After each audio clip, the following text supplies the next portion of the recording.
एक कलश जल, एक कलश जल का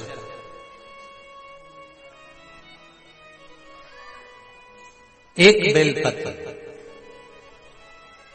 कभी कोई विशेष कार्य है, अटक रहा है, बहुत दिन से लगे हो, नहीं हो रहा, एक कलश जल, एक बेलपत्र।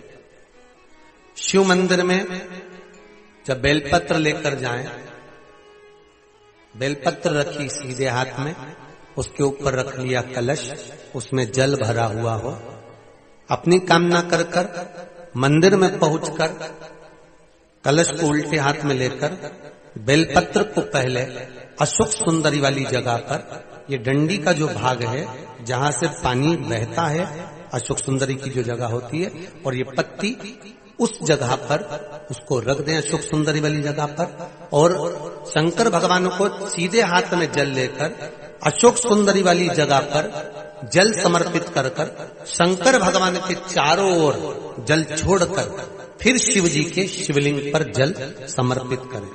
लगभग 2 या 3 सोमवार लगातार प्रतिदिन एक बेलपत्र समर्पित करें। और अगर आपने लगातार 2 सोमवार या 3 सोमवार कर लिया तो जो अटका हुआ कार्य है ना, मेरा देव अधिदेव महादेव उसमें सफलता प्रदान कर देगा, ये विश्वास। अशोक सुंदरी की जगह पिता जितना अपने बेटे की नहीं सुनता, उतनी अपनी बेटी की सुनता। बेटा मां को प्रिय होता है और बेटी बाप को प्रिय होती है, बेटी पिता को प्रिय है।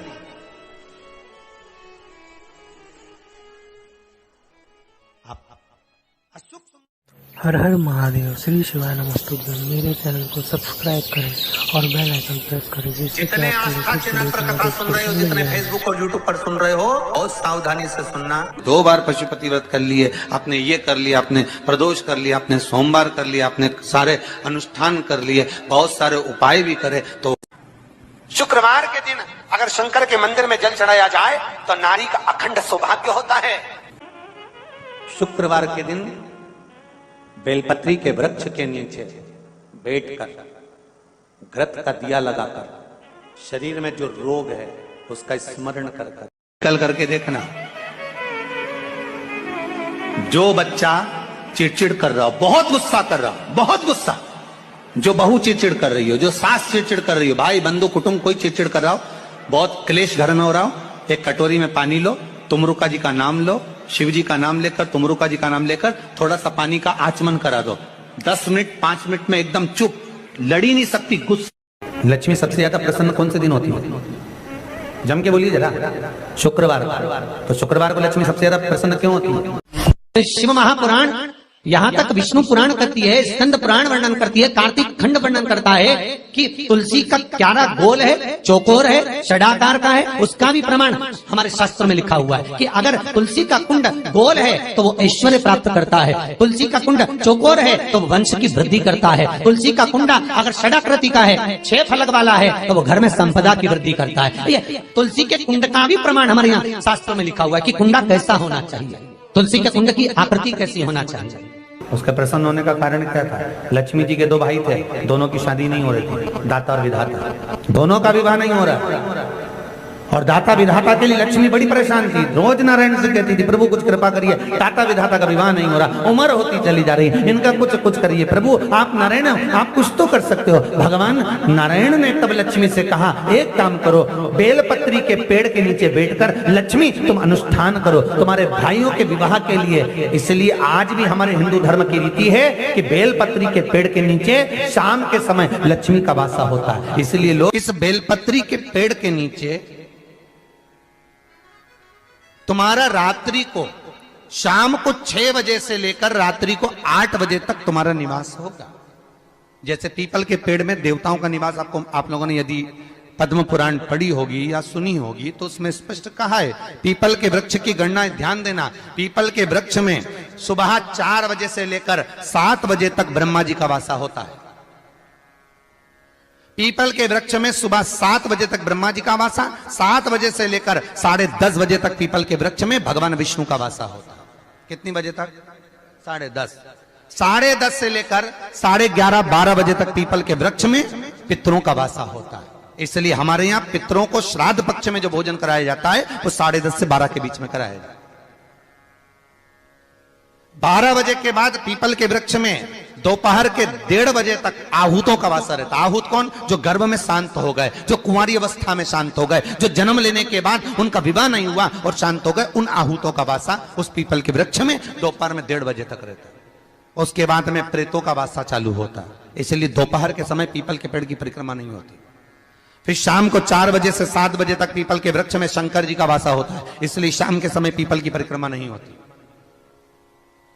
7 बजे के बाद में पीपल के वृक्ष में रात्रि को 9 बजे तक कुबेर का वासा होता है। फिर 9 बजे के बाद में प्रेतवास चालू होता है पीपल के वृक्ष में। उसी तरह बेलपत्री का जो वृक्ष है, उस बेलपत्री के वृक्ष के नीचे रात्रि को 8 बजे से लेकर 12 बजे तक बेलपत्री के पेड़ के नीचे कुबेर का निवास होता है। महाराज, कुबेर का निवास। प्रयास करा करो इसी बेलपत्री के पेड़ के नीचे हम दीप लगाएं, घी का दिया। यदि संपदा की कमी हो तो, अगर भगवान ने खूब संपदा दी है तो भले मत लगाओ, कोई दिक्कत। महामृत्युंजय मंत्र का यदि आप जाप करते हो और आपको मालूम पड़ गया कि शरीर में मुझे ये रोग हो गया है, मुझे शुगर हो गया है, मुझे बीपी हो गया है, मेरा ब्लड प्रेशर ऊंचा नीचा रह रहा है, कोई भयंकर रोग, मेरे रिश्तेदार को कोई कैंसर जैसा रोग हो गया, किसी को कोई थायराइड हो गया, किसी को कोई किडनी और लीवर में सूजन हो गई, किसी को कहीं किडनी और लीवर में तकलीफ हो गई, तो शिव महापुराण की कथा कहती है, नवग्रह शिव महापुराण की कथा कहती है कि बेलपत्री के वृक्ष के नीचे महामृत्युंजय मंत्र का जाप जो शुक्रवार की शुक्रवार घी का दिया लगा कर करता है, उसके रोग बाबा देवाधिदेव महादेव समाप्त करते चले जाते हैं। ये संजीवनी मंत्र शुक्रवार के दिन भगवान शंकर को शुक्र को दिया था, इसलिए उसकी प्रणाम। शुक्रवार के दिन बेलपत्री के वृक्ष के नीचे बैठकर घृत का दिया लगाकर शरीर में जो रोग है उसका स्मरण कर कर शंकर जी से विनय कर कर, हे भोलेनाथ, आपने शुक्र देवता को संजीवनी मंत्र दिया है, तो क्या आप मेरे को वो मंत्र प्रदान नहीं करोगे? मेरे रोग, मेरी बीमारी, मेरे दुख को आप नहीं हरोगे? शिव से कहो, ये शरीर आपने दिया है और भजन करने के लिए दिया है, स्मरण करने के लिए दिया है, कीर्तन करने के लिए दिया है, तो संभालोगे भी आप। और बेलपत्री की ओर मुख कर कर घी का दिया लगाकर महामृत्युंजय मंत्र का स्मरण कर लेने पर धीरे धीरे धीरे धीरे धीरे धीरे वो रोग समाप्ति की ओर आता चले जाता है। अगर आप शंकर भगवान को एक लोटा पानी अगर शिव को समर्पित कर रहे हो, श्वेत पुष्प को रखकर शंकर जी के ऊपर सफेद फूल को चढ़ाकर अगर एक लोटा जल भी, एक पात्र जल भी शंकर को समर्पित कर रहे हो, तो ये लक्ष्मी के लिए ही तो कर रहे हो। और कौन सी लक्ष्मी? पूर्ण लक्ष्मी, पूर्ण लक्ष्मी। आपको पहले भी कथा में कहा, एक बार भगवान विष्णु के सामने लक्ष्मी मैया ने बहुत तेज स्वर में कह दिया था, नारायण, दुनिया के लोग आपका नाम जपते हैं, दुनिया के लोग नारायण नारायण कहते हैं, दुनिया के लोग आपका भजन करते हैं, पर सत्य मायने में कहूं ना तो मेरे बिना दुनिया के लोगों की नहीं चल सकती, मेरे बिना दुनिया नहीं चल सकती, संसार मेरे बिना नहीं चल सकता। भगवान विष्णु ने कहा ये तो गलत है लक्ष्मी आपका कहना। एक दिन लक्ष्मी को अहंकार आ गया, अहंकार के संबोधन जमाता लक्ष्मी कहने लगी, तो भगवान उसी समय पर भगवान विष्णु को क्रोध आ गया और भगवान विष्णु ने कह दिया, लक्ष्मी तू इतनी बड़ी बड़ी बात कहती है कि तेरे बिना नहीं रह सकती संसार? मैं तुझे कहता हूं लक्ष्मी, तू अपूर्ण है, तू अपूर्ण है, तू पूर्ण कब हो गई?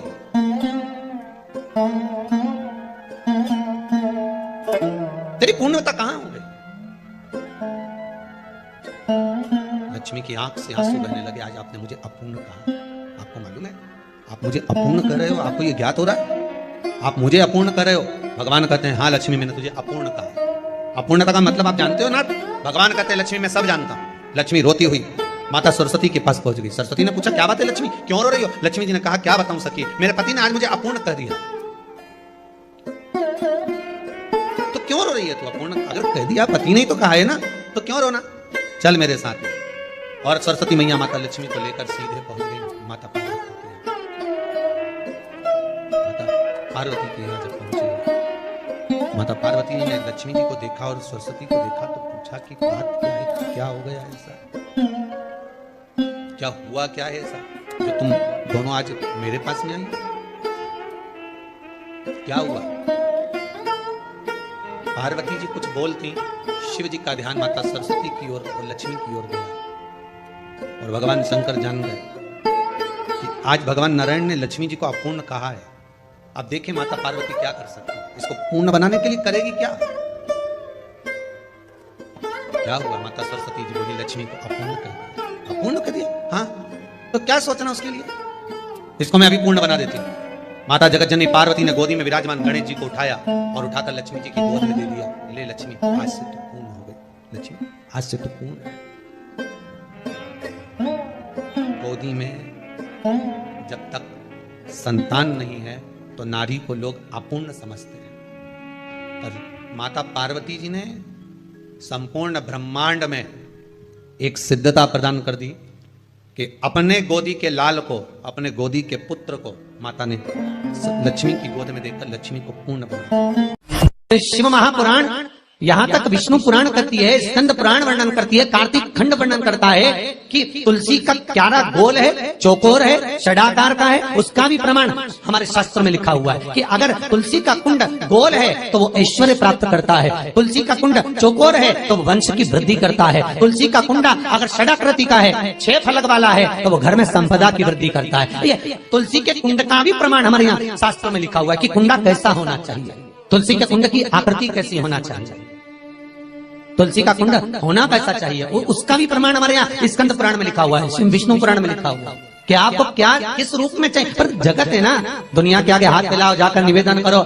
यहाँ वाले बाबा के पास हो या वहाँ वाले बाबा के पास हो या उसके पास हो या उसके पास हो या जगत के पास जाओगे, दुख पाओगे, रुपया खाएंगे, चूना लगाएंगे, धक्के मारकर निकाल देंगे, 2-4-8 दिन घुमाएंगे फिराएंगे, कल आना परसों आना नरसों आना, ऐसा करना वैसा करना, बस बाबा यही घुमाते रहेंगे और तुम्हारे धन का चूना लगाते रहेंगे। पर निवेदन है इनसे बचकर शिव की शरण में जाकर भगवान शास्त्र में जो लिखा है उसके अनुसार हम क्यों ना कर्म करें जिसका फल हम पा जाएं।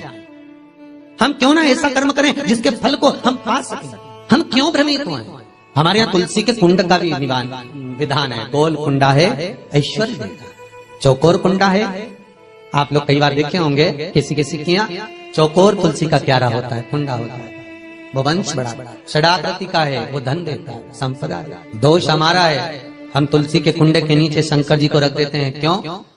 कि यहीं तुलसी जी को पानी चढ़ाएंगे, यहीं शंकर जी को चढ़ा देंगे। दोष। तुलसी के कुंड के नीचे हम सर्पदेव को रख देते हैं, नाग देवता रख देते हैं, पानी चढ़ाएंगे, पात्री रख देते हैं। नहीं, उसका दोष हम सबको स्वयं अगर गलती करते हैं तो स्वयं को।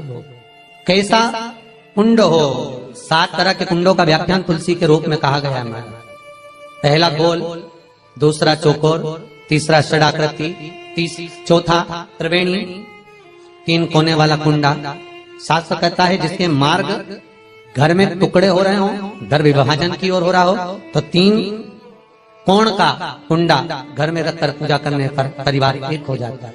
5वां, गार्डन में बिना कुंडे का, बिना कुंड का जो तुलसी का पौधा रोपित होता है, बिना कुंड के एक बगीचा जैसा बो दिया जाता है, तुलसी तुलसी उत्पन्न हो जाती है। महाराज वहां पर संपदा तो रहती है पर चिंता बहुत रहती है, टेंशन बहुत रहती। क्यों? घर के दरवाजे के बाहर इतनी सारी बगीचे में तुलसा कर दी, कोई निकल कर जा रहा था उसने थूक दिया, कोई निकल कर जा रहा था उसने पानी डाल दिया, कोई श्वान ने, कुत्ते ने, किसी ने, बिल्ली ने गंदगी कर दी, उसका दोष आपको लगेगा। इसलिए कुंड के अंदर तुलसा का वो धन तो देगा, जो तुमने बगीचे में तुलसा लगाई है, गार्डन तुलसा का करा, वो धन तो देगा, संपदा भी देगा, पर चिंता को बढ़ा देगा। 5 मारा। 6, तुलसी के कुंड को 3 धार पर लटका कर रखना। कई जगह पर आपने देखा होगा तुलसी का जो कुंडा होता है उसको 3 जो तार होते हैं, 3 जो चेन होती है, उस पे लटकाया जाता है। महाराज विष्णु पुराण उसका भी व्याख्यान करते हैं। महाराज वहां व्यक्ति के कार्य उन्नति की सीढ़ी की ओर बढ़ जाते हैं। जैसे भोजन की थाली लग गई, भोजन तैयार हो गया, बस खाने बैठे हो और थाली खसक गई, समझ लेना कि तुलसी को अधर पर लटका कर रखा है। इसलिए कार्य तो हो रहे हैं, बनने वाले हैं, 4 दिन बाद ये काम होने वाला है, 8 दिन बाद ये काम होने वाला है, लग रहा है कि इसमें इतना फल मिलेगा, लग रहा है इस व्यापार को करेंगे तो इतना फायदा हो जाएगा, सब कुछ सारा लाखों रुपए लगा भी दिए, थाली मालूम पड़े खसक गई, अधर लटका है। 7 क्रम है तुलसी के, ये छठा क्रम बताओ। तुलसी का 7वां क्रम, तुलसी का 7वां क्रम है महाराज, तुलसी का कुंडा जैसा घर के आंगन में है, तुलसी का कुंड जैसे घर के आंगन में विराज रहा है, ऐसा ही छोटा सा कुंड भगवान के लिए रोपित करें। प्रतिदिन भगवान की सेवा करते समय तुलसी का कुंड सम्मुख रखकर उसकी आराधना करना, फिर उस कुंड को वापिस बाहर ले जाकर रखना।